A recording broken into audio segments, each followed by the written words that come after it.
of others? Well, the current findings of connection and coherence ground an important insight. The networks of connection that make for a coherently evolving cosmos, for the entanglement of particles, for the instant connection between organisms and environments, and between the consciousness of different and even far removed human beings, this suggests that there is more to the universe than matter and energy, space and time. There's also an element that connects and correlates. This element is as much a part of the universe as the electromagnetic, the gravitational, and the nuclear fields. It too is a field that is as fundamental as electromagnetism and gravitation, and the field of the atomic nucleus. The idea that there is something in the universe that connects and correlates is not a new discovery. It's essentially a rediscovery. This is known as the Arkasha Field that embraces the properties of all the elements. It is the womb from which everything has emerged and to which everything will ultimately redescend. It's the all-encompassed medium that underlies all things, the medium that becomes all things. This is why I was connecting it to D&C 88. The field is not outside of nature. This is on page 26. It is the heart of nature. It is the originating ground of all things in the universe and also their ultimate destination. It is the fundamental medium of the cosmos.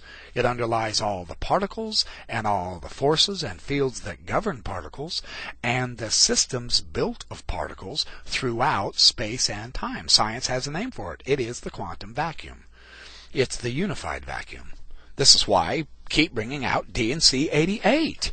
The light of Christ is called the quantum field in science. The light of Christ is in, through, and by all things. It is that which gives life, and it is the law. Yeah, this is the quantum jitters that Susskind was talking about. There is an underlying basis of everything throughout the universe.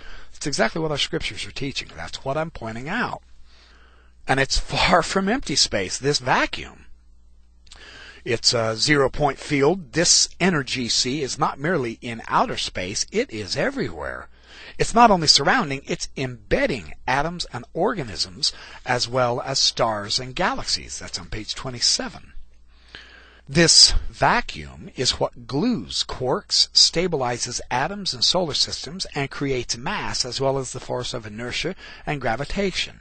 It connects all things with all other things. As Puthoff noted, on the cosmological scale, a grand hand-in-glove equilibrium exists between the ever-agitated motion of matter on the quantum level and the surrounding zero-point energy field. Turning to this new worldview that's emerging in science, page 35, the cosmos is an organic, highly coherent, strongly interconnected integral system. The crucial feature of the emerging view is space and time transcending correlation. Space and time do not separate things, they connect things, for information is conserved and conveyed in nature at all scales of magnitudes and in all domains. The world is more like a living organism than a machine. It's the logic of life itself, evolution toward coherence and wholeness through interconnection and interaction. Let me see, there's an ongoing transfer of information between the successive universes. Now see, there is an ongoing transfer of information between the successive universes. The Big Bangs of later universes are informed by the traces of their precursors. The cosmic vacuum is nature's collective memory. This is on page 43. It builds through the life cycles of a universe, in universe after universe. This is fascinating because this discussion, this intercommunication between the worlds, was an early Christian doctrine, according to Hugh Nibley, the Treasures in the Heavens, in his article in The Timely and Timeless. Very fascinating. Information reaches our universe from other universe because the information is unfolded in the earlier universes. They evolve more and more efficiently, and so further and further than their predecessors. As the vacuum records the evolution of each universe, it enables the successive universes to build on the experience of their predecessors. This clarifies the mystery of why our universe is so finely tuned to the evolution of life. It was not the first universe to be born in the metaverse. It is a matter of inheritance that we have the laws of our universe. And the metaverse is not separate and distinct from the universes that arise, die back, and evolve again in it. It is the cycle, universe-creating pulsation itself. When this pulsation itself evolves, it is the metaverse that evolves. It evolves toward universes that are more and more informed by the traces of prior universes. So, they are more and more tuned to the evolution of life and complexity. It's an amazing picture. This is one potential interpretation of several of the quantum findings they're finding. Matter as such is not a distinct reality in the universe. This is on page 53. It is a mistake to think that matter is real. In the final count, what appears as matter is a semi-stable bundling of energies within particles, bundled in atoms, further bundled in molecules and crystals, and possibly also in cells and organisms. The cells of the brain, the so-called neurons, are themselves bundlings of molecules, atoms, and particles that are bundles of energy, and the energy configured into particles stems from complex wave fields extending throughout the cosmos. This is a fascinating picture. Freeman Dyson, Alfred North Whitehead had maintained that even elementary particles are endowed with some form and level of consciousness. Dyson said matter in quantum mechanics is not an inert substance but an active agent, constantly making choices between alternative possibilities. It appears that mind, as manifested by the capacity to make choices, is to some extent inherent in every electron.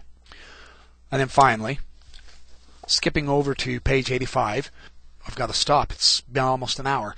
In light of the latest findings, we can specify the pertinent features of the vacuum, the space-filling medium that is the fundamental element of physical reality. This medium fills all of space and endures through all of time, is super dense, filled with fluctuating zero-point energies. It is superfluid so that particles and the objects built of particles move through it without evident friction. It is the originating ground of the particles that make up the manifest universe. It is the receptacle of the particles when they evaporate in black holes. The cosmic vacuum is responsible for the gravitational attraction among particles and objects built of particles. It is responsible for the electrical and magnetic waves associated with charged particles. It is responsible for the short-range attractive and repulsive forces in the atomic nucleus. It is responsible for the interfering waves that quasi-instantaneously and enduringly connect particles, atoms, and all things throughout a region of the universe. This medium, this quantum vacuum, with all of these characteristics, is described in section 88, verses 6 through 13. It's amazing. It's very interesting. Page 86, to wrap this up. We can already affirm that the unified vacuum fills all of space, that it is superdense and superfluid, that it brings forth the particles that furnish local universes and receive them back at the end of their evolutionary cycle, and that it generates the force fields of gravitation, electromagnetism, and the strong and the weak nuclear interactions, as well as the holographic field that instantly and enduringly interconnects particles and atoms and all things built of them in space and time. Science's emerging vision of reality is the vision of reality that is interconnected and whole. It is an integral vision of reality. And I argue that DNC 88 has aspects of this new scientific vision. Go back and reread that section if you think I'm bluffing. So thank you for joining me in the Backyard Professor podcast series. It's been fun exploring some quantum physics with you. I'll do one more podcast on quantum physics and share some more information with you from some other scientists. And then I'll move on to other things. Have a great life.